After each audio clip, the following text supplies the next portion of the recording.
যশোরের নাভারন থেকে সাতক্ষীরার মুন্সিগঞ্জ পর্যন্ত রেল লাইন প্রকল্প দ্রুত বাস্তবায়নের দাবিতে সাতক্ষীরায় গণ অবস্থান কর্মসূচি পালন করেছেন সর্বস্তরের জনগণ। বিস্তারিত দেখুন মোকাররম বিল্লাহ ইমনের তথ্যচিত্রে।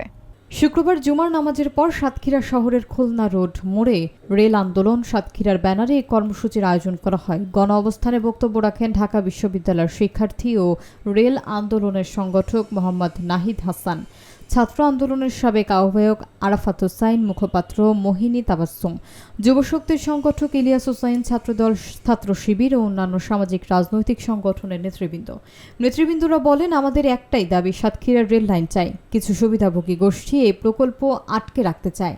আমরা জেলা প্রশাসকের কাছে স্মারকলিপি দিয়েছি, কিন্তু দৃশ্যমান কোনো অগ্রগতি হয়নি। তারা হুঁশিয়ারি দিয়ে বলেন, যদি দ্রুত রেল লাইন বাস্তবায়ন শুরু না হয় তাহলে আমরা আরও কঠোর কর্মসূচি দিতে বাধ্য হব। এ সময় এলাকাবাসীর ব্যাপক অংশগ্রহণে কর্মসূচি প্রাণবন্ত হয়ে ওঠে।